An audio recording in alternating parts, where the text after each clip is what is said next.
नमस्कार दोस्तों, आप देख रहे हैं भोजपुरी वॉइस। मैं हूं इंजीनियर अमरजीत। यात्रा के वृत्तांत में आज हम पहुंचे हैं गोरखपुर के बाला पार के मारवाड़ी कोठी। यहाँ पर एक चाचा जी हुआ करते थे जो छोला बनाते हैं, और ये छोला जो है कि अद्भुत छोला है। सन 1965 से ये दुकान इनकी स्थापित है।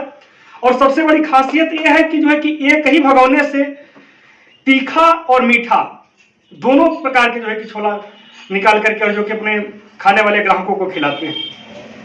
और जब भी हम लोग बहुत आज से 15 से 20 साल पहले से हम लोग जब इधर से गुजरते हैं तो इनके यहाँ जरूर आते हैं।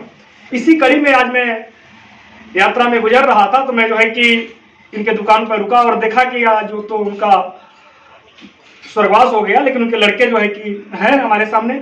और ये जो है कि अभी मैं इनसे आपका साक्षात्कार कराऊंगा और दिखाऊंगा कि क्या जो है कि खासियत है कि और क्या क्या जो है कि इसमें मिलाया जाता है और किस विधि से इसको बनाया जाता है कि जो है कि इतना पॉपुलर है।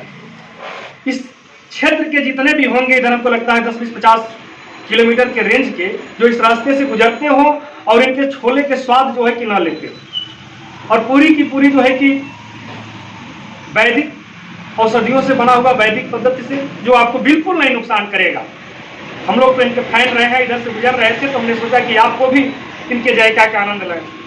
नमस्कार भाई साहब, क्या नाम पड़ेगा आपका? हमारा नाम मंगरू भारद्वाज है। मंगरू भारद्वाज जी जी। आपके पिताजी का जो वाले रहा करते थे उनका स्वर्गीय रामानंद जो है।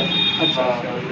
हम लोग तो भाई उन्हीं के थ्रू जो है कि यहाँ पर पहले आपका, अब तो थोड़ा सा मॉडर्न कर दिए हैं। पहले जो है कि चूल्हा वगैरह जलता था, लकड़ी पे बनाया करता, लकड़ी पर बना करता था।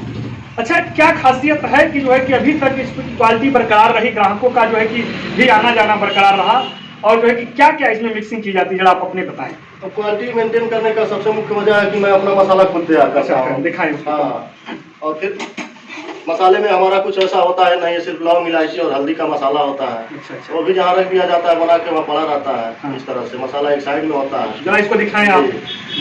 मसाला हमारा एक तरफ होता है, जो नहीं मांगता है उसको एक साइड से इधर चना केवल होता है, इधर से चना निकाल के सादा दे दिया जाता है। अच्छा। बिल्कुल तीखा नहीं रहेगा। बिल्कुल जी। तो ये मसाला किस चीज से तैयार किया जाता है? मसाला हमारा सिर्फ लौंग इलायची और हल्दी है। केवल लौंग इलायची और हल्दी का प्रयोग करके, बाकी अदरक प्याज लहसुन होता है। अच्छा। इसे तैयार करने में हमने सुना था कि 12-14 घंटा का समय। हाँ, हमारा मसाला कम से कम 8-10 घंटा तो पकता ही है, तब कल के लिए वो बन पाता है। अच्छा। जो कल आपको बनाना है उस मसाले को 8 से 10 घंटा आप पकाते हैं। हल्दी, लौंग और इलायची 10 से 12 घंटा तक क्या करेंगे आप पकाएंगे। इसमें तेल वगैरह का इस्तेमाल तेल डालते हैं। हाँ, तेल खलुआ तेल होता है, फिर भी उसको हम धुआं निकाल के उसको अपने हिसाब से फिल्टर किया जाता है। अच्छा। अगर तेल का भी प्रयोग करते हैं तो फिल्टर तेल का प्रयोग करते हैं। और ये केवल एक ही भगोना बस ही आप बनाते हैं? एक ही भगोना बन ही पाता है। हाँ। दिन भर में इसकी सेलिंग पूरा खत्म हो जाती है। ठीक है दोस्तों, तो अगले वीडियो में पुनः मिलते हैं किसी अन्य सक्सेस के साथ। जय हिंद।